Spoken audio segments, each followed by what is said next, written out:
It's been over 4 years since the Grambling State football team boycotted playing in a game due to coaching changes and poor athletic facility conditions. It hasn't been an easy road since that headline captured the nation's attention, but the Tigers are making strides. GSU's current athletics director has been in charge for 365 days now, after the school hadn't had a permanent athletics director for 2 years. KTBS 3 sports director Tatum Everett sat down with Paul Bryant to take a look at his first year in review. It's been just over a year since you've taken over Grambling State's athletic program. How would you grade yourself? Well, I would grade myself a C because I haven't completed a lot of the things that I want to complete. So we're sitting in the building right above the weight room, which was really the catalyst in the football team's boycott of that game and really the low point, I think you could say, in Grambling State athletics. How far do you think they've come since 2012? Well, you know, there's a couple young men that were here this past year that were a part of that. And the one thing they say is it has totally changed.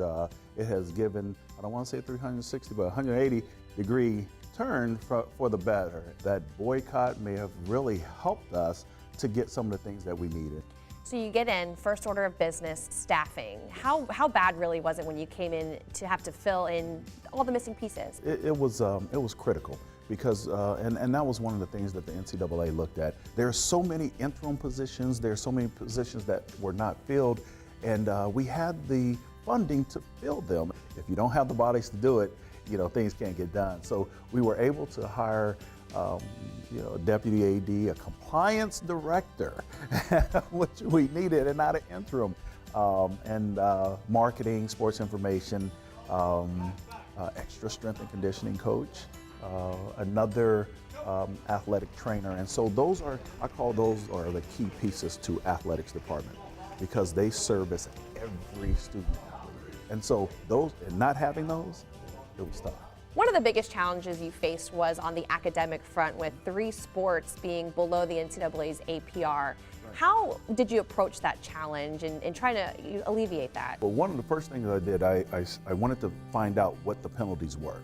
And so talking to some of the coaches, talking to some of the administration, found out that there were not real academic plans. And so there hasn't been a focus on it. And that's when I said, well, we need to hire an academic coordinator. The academics issues they have been tough for us, and you know, we have postseason bans, but we are correcting those. Facilities at Grambling State have been an issue in the past, and I know some of the plans have been in the works before you got here, but how crucial is that to the program's success? We renovated the baseball field, we have the softball field that was being renovated, as well as the soccer field.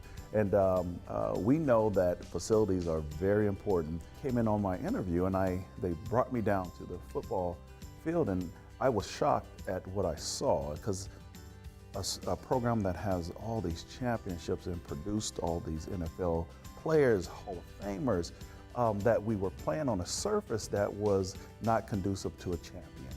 And you know, I asked the president, I said, would you entertain getting a field turf? He said, I'll find the money, and he did. and not only did we get the the field turf, but we got the Jumbotron as well. 365 days down, what do you want to do in the next 365? Well, the next 365 days will be focused on really truly getting out raising dollars. This past 365 were to lay the foundation. Now we have the foundation set, but it's important that I go out and raise money to help facilitate some of the things that we have going on with our facilities, with our student athletes, and I think we're on the cusp of doing some great things.